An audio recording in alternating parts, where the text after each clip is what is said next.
Indigo entered the pod and threw down her skybike helmet with a loud thud. I found it. Found what? Bracken turned over on the sleeping divider to face his girlfriend. Normally, he would have been happy to see her. She was a very attractive young woman, with jet black hair, blue eyes, and a beautiful smile. However, today he was in a bad mood.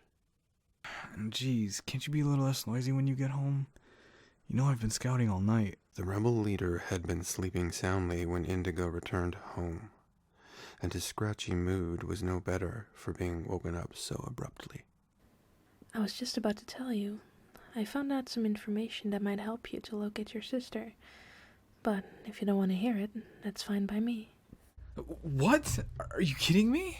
Bracken jumped up from the sleeping divider to join his partner, who was now sitting on the air couch with an angry scowl on her face. I'll only tell you if you don't jump down my throat the next time I come home with something interesting to share. Sorry, babe. Bracken put his hand behind Indigo's head and started running his fingers through her long hair. He now felt a little guilty for being so offhand, when all she was trying to do was help him. Well, it took a bit of sneaking around, but with the way things have been at the water station since the world controllers left Earth, no one noticed me slip into the archives department. It seems that on the night your sister went missing, a large payment of water was released to a law defender's pod. 15 liters to be exact. Wow, that's a large payment for someone in his position. Did you note down his address? Of course, and his name. Well, I think we might pay a little visit to this law defender, see why he's so special that night.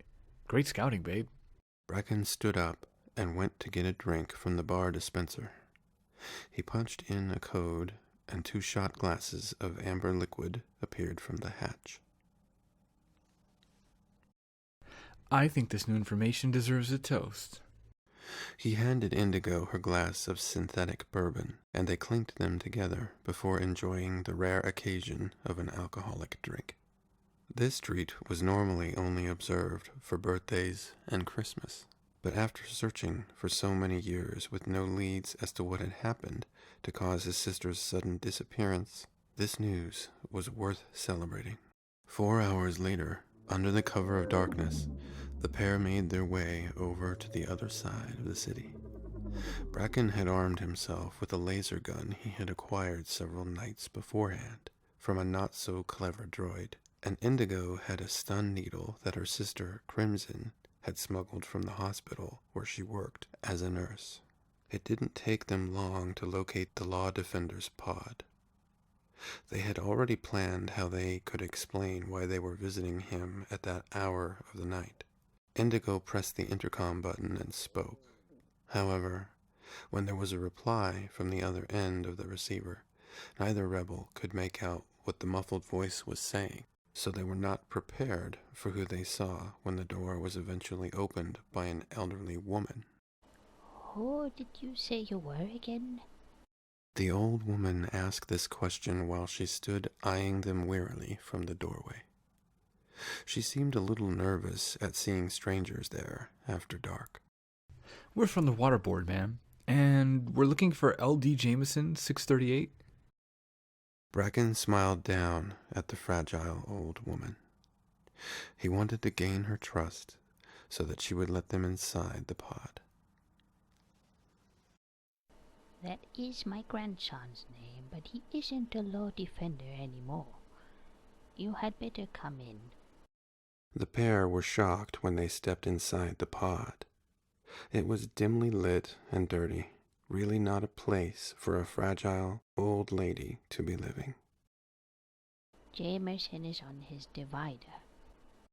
She pointed a shaky hand to the partitioned area on the other side of the main living space. As they moved towards the divider, Bracken really wanted to pull out his laser gun, but he didn't want to frighten the old lady. They proceeded with caution to face the law defender, and both rebels were truly shocked at what they saw next. The man lying on the divider was no threat to them, nor for that matter would he have been a threat to anyone. His withered, thin frame was not that of a law defender, but of a broken man. He looked up at them with a vague expression upon his face, as if he was totally unaware that they were strangers. What's wrong with him? Bracken couldn't help asking the old lady this question while she stood quietly next to them, looking down at her grandson with sad eyes. No one really knows how it happened exactly, young man. It has been 9 years since Jameson was found lying on the floor of his port with an empty water bottle next to him. He has been paralyzed ever since. The doctor said he had been poisoned by the coronium bromide, and there was nothing they could do for him. They found traces of the drug in his bottle of water, but there was never an investigation into how it got there. I'm his grandmother and only living relative, so after the accident, I came here to care for him. Bracken looked at Indigo in total disbelief. Was this some sort of mistake? Or had the world controllers planned to silence the law defender by delivering him with a lethal dose of the neuromuscular blocker through his water supply? As if reading his mind, Indigo nodded to Bracken in confirmation. She had heard through her contacts at the water board that there had been several mysterious deaths which may have been linked to her place of employment. But the cases were never properly investigated, so the likelihood that this man had become a target by the establishment for whatever reason was a strong possibility. Can he speak at all? I need some information from him, which he may be able to help me with. He speaks a little when he is spoken to. However, a normal conversation would be taxing for him, but you can try. What is it you need to know? My sister went missing 9 years ago, and I think your grandson may hold some information about her disappearance. Bracken thought it safe enough to confide in the old woman. She seemed quite harmless and willing to help. Jameson's grandmother looked down at her grandson with sad eyes before replying. I see. Well, before his accident, Jameson never really talked about his job as a law defender, nor did I never ask him about his position. I think that he has regrets about his former employment because some nights he has nightmares and cries out in his sleep. I'll leave you to talk to him, but please do not upset him because he is very hard to settle again when he gets distressed. Bracken nodded to her and went close to the divider so that he was in eye contact with Jameson once more. Sir, I need you to cast your mind back to the night you got a large water fill. I'm trying to find my sister, Teal. I think you might know what happened to her. She was 15 years old at the time. Jameson just looked up at the younger man with a blank expression on his face. It seemed as if he was not registering anything that Bracken was telling him. The rebel leader was not prepared to give up so easily. Teal has brown hair and green eyes. At the time she went missing, she would have stood about 154 centimeters high. She may have left our pod that night, out looking for me. My name is Bracken, sir. Still, the man on the divider just looked up at the rebel leader blankly, as if he was totally oblivious to what was being relayed to him. It is no use, Bracken. He doesn't look like he can remember anything about that night. Teal may as well have never been born, going by the look on this law defender's face. Suddenly, as if Indigo had triggered something in the back of Jameson's mind, he started to cry out in a frustrated voice. Teal reborn. Teal. Teal reborn. Reborn. Jameson's grandma hurried over to his divider. There. It is all right. Hush now. You don't need to worry, Jameson. I'll ask these people to leave you alone. Bracken put his hands in the air, surrendering to the old woman's request, as she turned to face him with a menacing glare. I told you not to upset him. He mentions the word reborn a lot in his nightmares, and also a word that sounds something like Judason. I have no idea what he's talking about, but it takes me a long time to settle him back to sleep. Now I'd like you to leave, please. You have caused me quite enough trouble tonight. The rebel leader didn't need to be asked twice. He nodded to Indigo, and they made for the door, while the old woman took a seat on the divider and cooed softly to her grandson, trying to calm him down again. Bracken was at a loss as to why the law defender should suddenly start acting as he had. While they put their skybike helmets on, he asked Indigo if she had made the same assumption as he had about what the law defender was trying to tell them. It sounded as though he was saying Teal reborn. What did you make of his words? Yes, that's what I thought too. Wasn't Reborn the name of the spaceship the world's controllers left Earth on last month? I think so. If I remember correctly, it's a hibernation ship for long-distance space travel. When I was on patrol with Amos last week, he was telling me about that exact ship. He said that his father had outfitted it with a large amount of hibernation capsules over 9 years ago. Bracken suddenly looked at Indigo with a sparkle in his eye. This fresh information may be another valuable clue.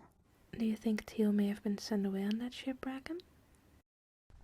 I have no idea, but it seems as if the clues are stacking up quite nicely. Whether this new information leads to a dead end or not, it is worth some more investigation. I'll stop by and see Amos tomorrow and see if he can shed any more light about the Reborn. Right now, let's go home. I am definitely needing some more sleep. The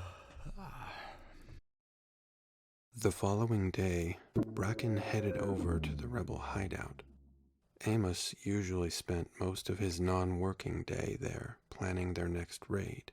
Unlike Bracken, he didn't have a partner, so after he finished his job at his father's business, he was pretty much a free agent and did as he pleased. The rebel hideout was really just an old, disused warehouse on the side of town that was abandoned by most people.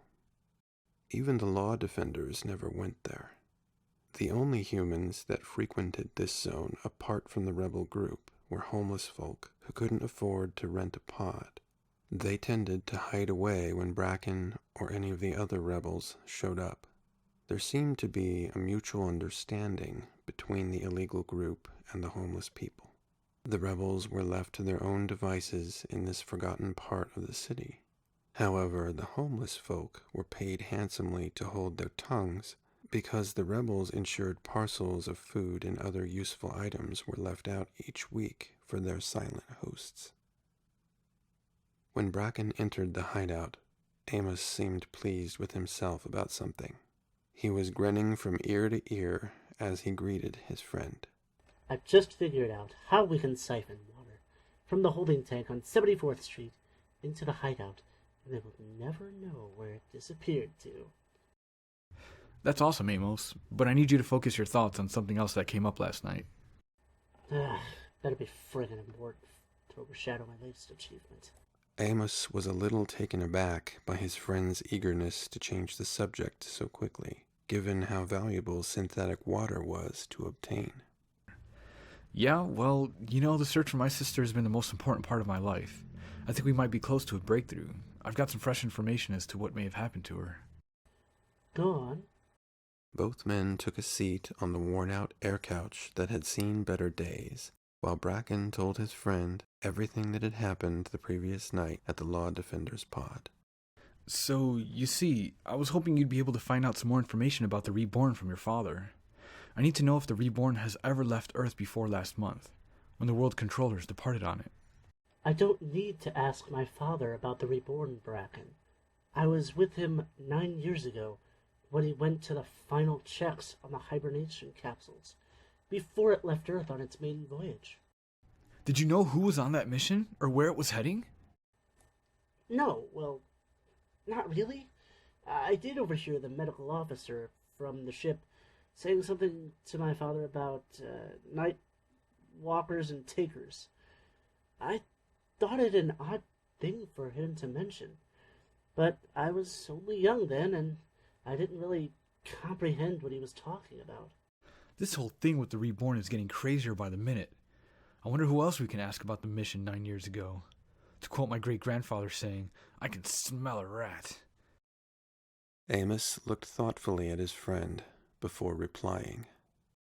I know of one person that might have some answers for you, but whether you can get him to talk might be a little harder. His name is Zacharias 393, and he is a trillionaire. We are outfitting his spacecraft with hibernation capsules at the moment. He might talk with you, given that he is mighty pissed with his friend, the Evaluator. Seems when the world controllers left on the Reborn, Zacharias was not included. He wanted to take his family, and they wouldn't let him. He has purchased his own spaceship and plans on following them. So I assume he knows more information about the Reborn than anyone else that I can think of. Did he say where he's flying to when the ship is ready to launch? A planet I've never heard of before. Now, what was that name? There was total silence in the room as Bracken waited eagerly for his friend's reply. From memory, I think he called it Judason. Jeez, that sounded like the name the Law Defender's grandmother was saying he kept repeating all the time. I really think we're onto something here. How do I go about meeting this rich dude? 2 days later, Bracken accompanied Amos as they entered the compound where Zacharias' spaceship was kept. Although it was commonplace to see smaller spacecraft flying throughout the city, this was the largest ship Bracken had seen from a close range. Amos told his friend that this ship was only 1/10 of the size of Reborn, but it had cost the Tycoon plenty to purchase it. This spacecraft can only house 25 hibernation capsules. If memory services me right, the Reborn have close to 250 capsules. My father spent over a year helping outfit the Reborn. It was quite an exercise, that's for sure. It seems like a whole lot of people to move in one shipment. Let's hope Zacharias can shed some light as to why they were moving such a large contingent of people on a mission. At first, when Bracken left Amos to his work and went to speak with Zacharias, he didn't think the Tycoon would talk to him. However, as soon as the young rebel leader mentioned Judason, Zacharias seemed happy to open up about his mission. That darn lousy 2-bit friend of mine shat on me big time. The Evaluator said if I helped him fund their voyage to Judason, I could join him and the world controllers. He was nothing but a liar. As soon as I said I was taking my family too, they left a day earlier than our scheduled departure. Hence why I'm readying this ship now. Why Judason, sir? Because they've already colonized that planet. The city's been built and everything has been made ready for them to move right in. How was the city built? You ask a lot of questions for a young man. Get to your point, son, because I ain't got time to play games. Zacharias looked Bracken up and down with a hint of suspicion in his eyes. I have reason to believe my sister may have been on the Reborn when it left Earth 9 years ago. She went out at night looking for me and never came home again. I need to know what happened to her. Yes, well, family is pretty important. I can see what you're saying. But unless your sister was a Nightwalker, she shouldn't have been on that ship. I don't understand. Amos mentioned something about Nightwalkers to me yesterday. What is the connection? The world controllers sent a larger group of them, along with takers, to colonize and build a city on Judason. It seems the establishment thought they'd make use of their criminal activities towards a positive goal. If you say your sister was out after dark looking for you around then, she may well have been mistaken for a Nightwalker. And dare I say it, the Evaluator wouldn't have listened to a word she told him anyway. I mean, look at the way he treated me, and we were supposed to be friends. If she was caught and taken to the Defender station, she may well have ended up on the flight. Well, if she was on that ship, I need to go with you to Judason and find her, sir.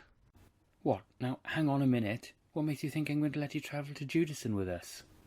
Because, if what you say about the Evaluator is true, sir, he and the world controllers might not be so pleased to see you crashing in on their party. Let me tell you a little about myself and my group. I'm a rebel leader, and we've been fighting against the establishment for a long time now. My colleagues and I will happily defend you and your family should you run into any trouble at the end of your journey.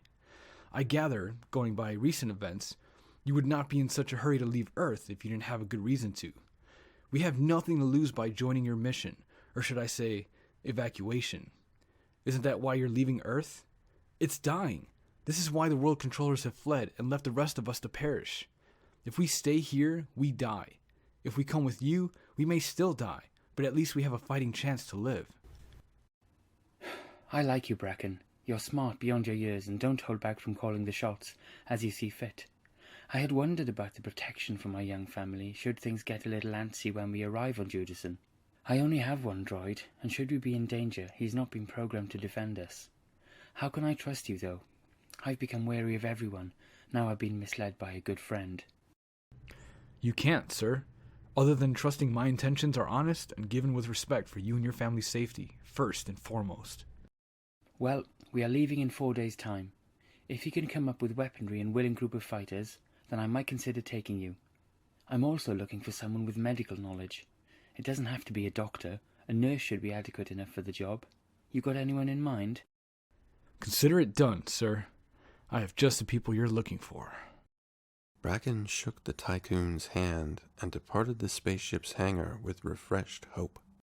He now had to relay the information to the other rebels and hope that they were willing to join him. He knew he wouldn't have a problem getting Indigo's support, but it might take a little convincing to get Crimson to join their mission as their medical personnel. That night, at the rebel hideout, everyone seemed most vocal about the mission when it was revealed to the group. There were several rebels that wanted no part of the plan.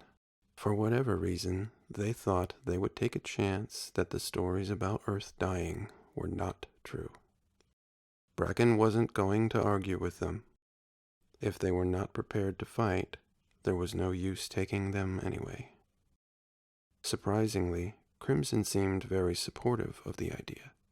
She was fed up with the senior nurse in her department, and given that her sister was on the mission, and with no family to speak of, she was more than willing to leave Earth behind.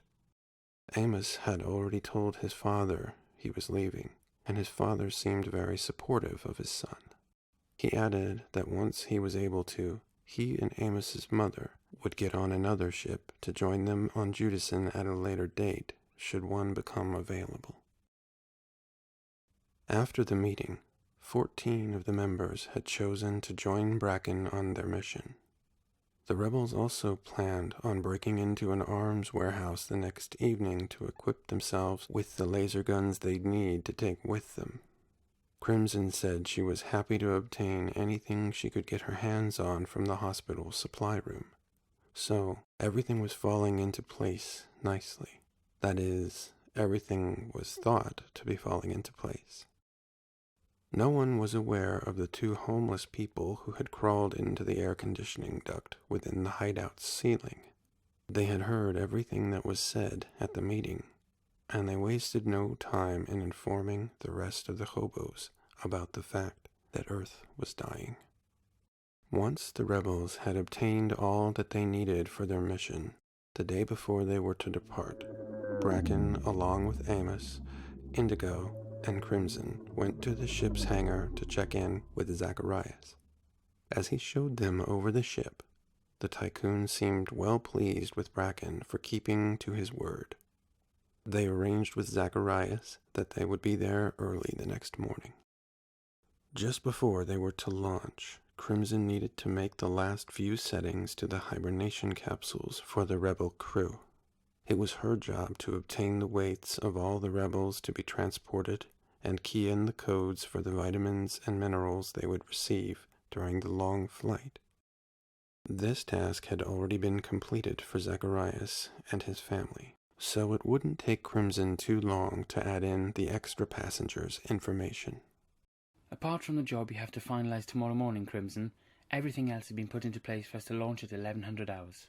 How did you manage to obtain the coordinates for the flight to Judason, sir? Money talks, son. When I offered the Grand Engineer from the Reborn enough money for a year's supply of water, he was most happy to download the file onto my data watch. But I don't want you getting any silly ideas about me paying you extra for our protection when we get to Judason. Hitching a ride with you is the payment, sir. That is all we shook hands on, and that's all I'm asking for. Very well, I'm glad to hear it. Now if you can have everyone here by 700 hours in the morning, I'll bid you good day. The following morning, there seemed to be an eerie silence when the 15 rebels left their hideout for the last time and made their way towards the flight hangar. No one spoke. All members were lost in their own thoughts about the mission ahead of them. It seemed surreal leaving Earth behind and heading to a planet they knew nothing about. But with the slight fear of entering unknown territory, there was also excitement for what lay ahead of them. Little did the group realize that they were being followed. Once they were on board the ship, Crimson made her way to the rooms where the hibernation capsules were stored. She started inputting the codes for each of the rebels. However, as she had almost finished keying in the numbers for Indigo's capsule, there was a loud commotion coming from outside the ship. It sounded as though they were under attack. Sure enough, as she raced to the entrance door to see what was happening, Bracken, Amos, and several of the other rebels were standing there returning fire. When he saw what was happening, the ship's captain grabbed Crimson by her shoulders and pulled her back inside the door, out of harm's way. There was up to 20 hobos in front of the ship. They had come rushing into the hangar bay, brandishing any form of weapon they had managed to lay their hands on. They had certainly taken the rebels by surprise. Thankfully, their weapons didn't include laser guns. However, because the rebels were taken unaware, the hobos managed to kill several of the ground crew and injured one of Bracken's group before the situation was under control.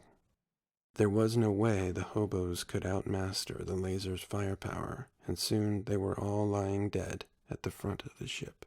Bracken raced across the hangar to help their injured man towards the spaceship so that Crimson could treat his wounds. Who the hell told the hobos about our mission? Beats me. But I hope there are no more behind them, because this is not a good start for our departure. You are darn right there. Zacharias stood at the entrance to the hangar, looking most displeased at the view in front of him.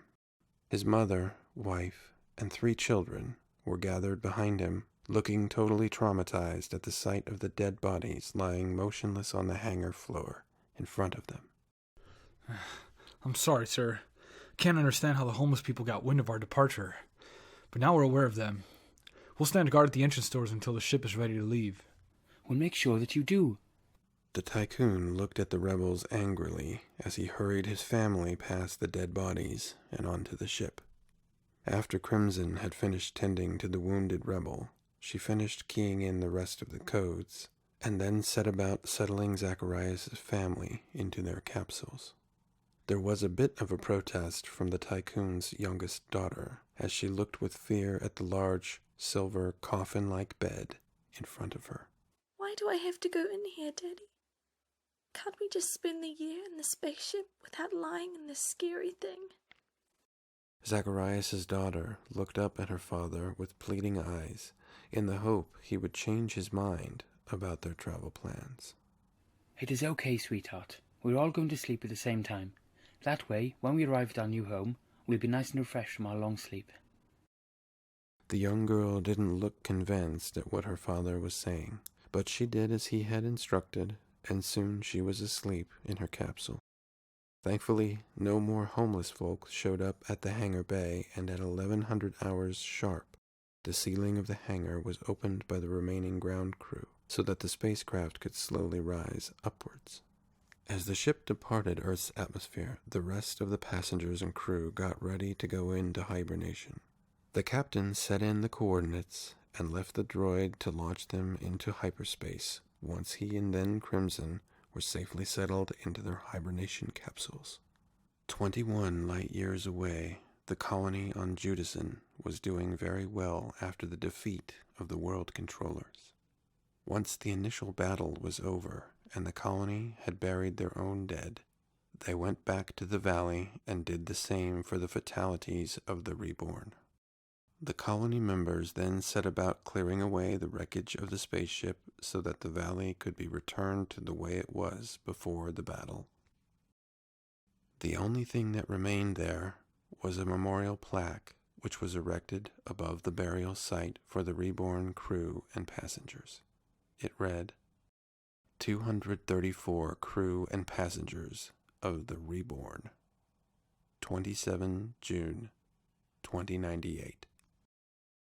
Here lies the tortured souls who put themselves above all others. May their arrogance be a reminder to us all to live in peace and care for one another. After the day the plaque was erected, none of the adults went into the valley anymore. However, the older colony children liked to run down the grassy meadow and play upon the sandy beach.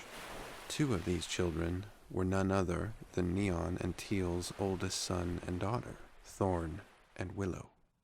Much like his father, Thorn was looked upon as a leader by the rest of the colony children. They always sought his protection if they were scared. So, when a spaceship suddenly appeared in the valley and landed on the grass before them, they all ran to Thorn in fear. He signaled them to go as fast as they could back to the city and inform his father and their parents about the ship. He and Willow decided to stay behind and hide in the bushes that grew near the memorial plaque. They peered out from their hiding place to see what or who would emerge from the ship. While this was happening outside, at the same time on board the vessel, almost everyone had come out of their hibernation and were preparing themselves for the doors of the ship to be opened. However, Crimson was trying to deal with a medical emergency. Something had gone wrong with Indigo's hibernation capsule during the flight. When Crimson opened the lid to her sister's capsule, Indigo lay there, looking very pale and sickly. She was too weak to even stand up, and she had obvious bruising over her body. Her gums were bleeding, and her teeth seemed to be loose. Crimson had no idea what had gone wrong with her sister's flight, nor what she was dealing with. She had never seen such signs and symptoms like this in the years she had worked at the hospital. Bracken came into the room and looked down at Indigo with shock upon his face. What's happened to her? I have no idea what we're dealing with, Bracken. Do you think there'll be a doctor in Judason? Crimson looked at Bracken with a concerned expression. She was at a total loss as to what she could do to help her sister. Well, I guess we're about to find out. I don't know what the reception's going to be like when they discover we've arrived. I'll go and round up the other rebels and we'll scout the area, see if we can get Indigo some help. Bracken informed Zacharias to stay on the ship with his family, while he and the other rebels surveyed the area to check it was safe. He then had the group arm themselves with laser guns, and they cautiously opened the door to the spaceship. All the group were shocked and surprised at the view in front of them. Never had they seen green grass growing in an open valley like this, nor ever seen an expanse of ocean that lay beyond it. However, they were also on their guard as they advanced forward with caution. The group stopped at the plaque, and Amos was the first to speak after reading the inscription. I don't understand what this means. Well, looks as though the arrival of the world controllers wasn't met with open arms. Either that or the ship crashed while landing.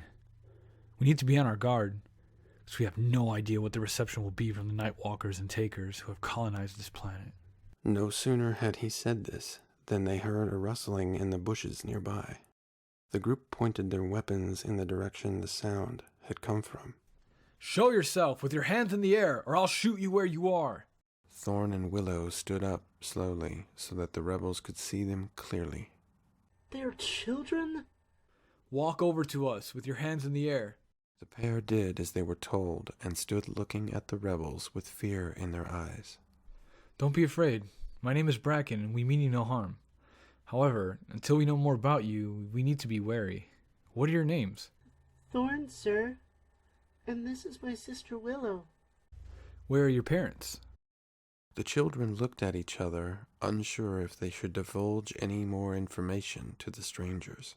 But they were scared as to what would happen to them if they didn't answer the man. At the city? Thorn, I need you to take us to your city. Is there a doctor there? We need a doctor to come to our ship urgently because one of our passengers is very sick. My father's the doctor, sir. Oh, thank goodness. Please, can you take me to him? However, there was no need to do so, because a moment later, Neon, along with a contingent of colony men, turned up heavily armed and ready to fight. For a moment, there was a very tense standoff between the two parties. However, Neon did not want his children to be in the crossfire, so he had his men hold back until they had at least spoken to the newcomers. Who are you, and where have you come from? We are from Earth, sir. My name is Bracken, and my group came here with a gentleman by the name of Zacharias and his family. They were left behind when the Reborn last departed. They're good people, sir, and have come to find a new life with you in the colony. And I'm here in the hope of finding my sister, who I have reason to believe was sent here over 10 years ago. Her name is Teal, 3463. Have you heard of her? There was a slight chuckle from a couple of the colony men, but as soon as Neon turned to face them, they stopped immediately. Well, if you mean it's no harm, as you say, let my children return to me now. As Neon said this, he looked over at Thorn and Willow, who were both standing there quietly next to the rebels. They were unsure as to what they should do while the men exchanged words. Bracken quickly signaled the children to return to their father. Are you the doctor? Neon looked a little surprised at this remark, and he peered down at his children questioningly as to how Bracken had learned so much about him in such a short time. Yes, I am a doctor. We need you to come to the ship, please, sir. My partner didn't take well from her hibernation. Her sister is a nurse and attending her at the moment, but she asked that I find a doctor because she doesn't know what's wrong with her. Well, as long as you are happy for my men to accompany us on board the ship, I do not have a problem checking over your patient. Bracken nodded in confirmation. Neon quickly instructed the children to return to the city before he and the others walked towards the ship, with their laser guns still poised at the ready should they be needed. The rebel leader quickly introduced Neon to Zacharias before taking the group to the hibernation room. The other colony men stood guard outside the door, while Neon followed Bracken inside. Although Crimson had no idea who the man was with Bracken, she seemed relieved at the sight of them. There has been no change in Indigo's condition. Crimson, this is Neon. He's the colony's doctor. Neon acknowledged Crimson with a nod as he walked forward to examine the patient. Indigo looked up at him weakly while he took a laser scanner out of his pocket and switched it on. He then ran the scanner over her entire body. Once this was done, Neon placed a connecting pin from the scanner into the side of his data watch. That is odd, but according to the calculations in the scanner and the information on my data watch, it appears that your sister is suffering from scurvy. Scurvy? I've never heard of it. No, you probably wouldn't have. The disease has not been around for centuries. It is caused by a lack of vitamin C. Have you checked the programming of supplements for your sister's hibernation capsule yet? I keep the codes for the capsule myself, but I haven't rechecked it since we landed. Neon went over to the control panel for the hibernation capsule and pressed on the keypad. Sure enough, he quickly picked up that the patient had not received the correct dosage of vitamin C for the length of the voyage. When he informed Crimson of the error, she broke into tears. I must have been distracted by the fighting outside of the ship before we left. That was the time I was programming the codes into Indigo's capsule. Is she gonna die? No, she will be fine. Now we know what condition she is suffering from. It will take time for her body to compensate after the vitamin imbalance. Please calm yourself and show me where you keep your drug supplies so we can administer a dose of vitamin C to your patient. Neon walked over and put his hand on Crimson's shoulder to reassure her. Once she had regained her composure, she showed him to the drugs cabinet. He took the appropriate medical supplies from the stores and administered a shot of vitamin C into Indigo. Neon then asked Crimson to set up IV infusion of fluids and pain relief. When he had finished treating their patient, Neon turned to Bracken and told him he'd like to speak with Zacharias. The other colony men followed behind them as Bracken took Neon to the spaceship's lounge. When Zacharias' children saw the men holding up their laser guns, they were afraid and went to hide behind their mother. After seeing the incident with the hobos before they left Earth, the children were scared of seeing strangers with weapons. Neon quickly signaled for the men to put their guns away. He had pretty well decided that the people on board the spaceship were of no threat, and the last thing he wanted to do was scare little children. He then asked Zacharias if they could have a private meeting away from the rest of his family. Once they were led to another room, Neon began to question the tycoon. Bracken has informed me that you were meant to have arrived at Judason on the Reborn several months ago, sir. I find this information rather disturbing. Therefore, I need you to tell me what your connection is to the World Controllers and why did your plans change from taking that voyage? Of course, at this early stage of their meeting, Zacharias was totally unaware what had happened to the passengers of the Reborn. He assumed that Neon was a member of the World Controllers, and with this thought, Zacharias was a little apprehensive about what he should say in return. I am a financial benefactor to the Judason Project. I thought it a worthwhile cause to help known criminals start a better life on a new planet, where they would not be judged, and where they could make a good future for themselves and those that follow them to Judason thereafter. That is why I offered my financial assistance to the scheme when the evaluator approached me about the World Controller's plans. Unfortunately, there was a misunderstanding about the departure date of the Reborn, and we missed the flight.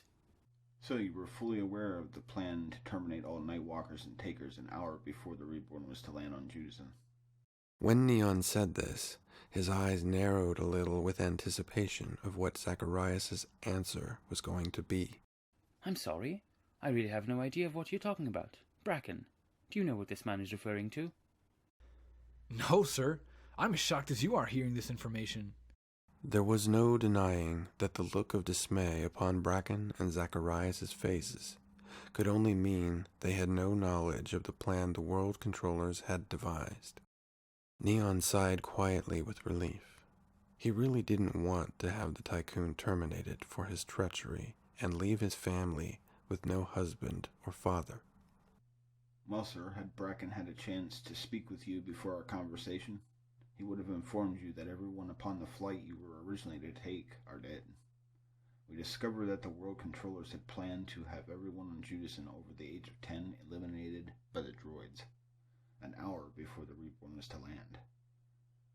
We, the members of the colony, took it upon ourselves to ensure this would not happen. So you see, your missed departure upon the Reborn has been to your salvation. As much as it pained us to take all the lives on board the spaceship, we had no other option. But if you have come to settle on Judason with your family and join us in what we have created here, we can accommodate you. Might I also add, the use of your spacecraft would be a welcome asset. Given the vast distance to other continents on Judason, we have yet to discover what they can offer the colony. However, if we can use your spacecraft for this task, it will be a great advance for us to accomplish this mission. Of course, of course. My ship is most definitely at your disposal. And might I say, had I been aware of the World Controller's plot to eradicate you, I would never have financed their mission. I might be an astute businessman, but I am no murderer. I'm glad to hear it. Well, now we are all on the same playing field. Unless you have any more questions, I'll make arrangements for you all to be escorted to the city. Once there, I'll arrange a meeting with the members of the colony so that you and those on your mission can be formally introduced to everyone. I'll stay here with Indigo and Crimson while the rest of the crew and passengers go to the city. However, before you leave, Neon, there's one question I have for you. It's the same question I asked you earlier outside, and you haven't yet answered. Have you heard of my sister, Teal? I want to know if my mission to come here has been in vain. I will check my patient list when I return home, and let you know when I come back to the ship later tonight to check on the patient. Once she is feeling a little better, we will transfer Indigo to the hospital wing at the city's medical center. As much as Neon wanted to let his brother-in-law know who he was and that Teal was well and safe, he decided to keep the fact a secret from Bracken a little longer, at least until he had time to tell Teal he had something to show her. She had talked to him often about her kid brother, and how much she missed him and feared for his well-being.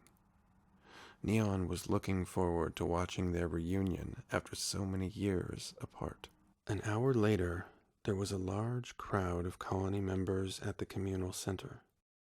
They chatted amongst themselves while waiting for Neon to take up his position on the platform in front of them. When he did so, their chatter quickly began to diminish until the large room became totally quiet apart from the occasional baby's cry, which was soon hushed. Good citizens of Judason, as some of you would have already been told by the children who were playing in Reborn Valley a few hours ago, we had a spaceship land there from Earth. I have been to speak with those on board this ship, and I'm satisfied that they have come to Judason with only the best of intentions. They wish to join our colony and live in peace alongside us. Therefore, without further ado, I would like you to give them a warm welcome to our city, and in return, we can utilize their ship to explore more continents on this wonderful planet of ours. Thank you for your attention. There was an excited murmur from the crowd as Zacharias, his family, and the rest of the crew from the ship were made welcome. Once the formalities were over, Neon asked Noah, one of the colony leaders, if he would show the new members around some of the city, and more importantly, to the vacant pods which had been initially built to accommodate the world controllers. He would have managed this task himself, but he wanted to return to the ship and check on his new patient. Neon asked Teal to join him on his visit. He used the excuse that she would be of comfort to the sick young woman. The 2 crescent moons of Judason shone down on the couple as they sat upon a skybike heading towards Reborn Valley. It was the first time in ages that Teal had been able to spend time alone with her partner. With a community to take charge of and 6 children to care for, the couple were kept very busy. Teal relished every moment of having Neon to herself while they flew silently through the partially moonlit sky. Her mind cast back to the first day she had laid eyes on Neon when she woke from her hibernation on arriving at Judason. So much had happened in the past 10 years, the memory almost seemed a blur now. It didn't take them long to pull up next to the spaceship. The night lights on the ship were dimmed to conserve power, so at first Teal couldn't see clearly the features of the tall man as he strode towards them. How's our patient doing? She seems a little brighter now. Thank you, sir. I'm glad to hear it. Well, I'll leave you 2 to talk while I tend to my patient. After 10 years, I assume you both will have a lot to catch up on.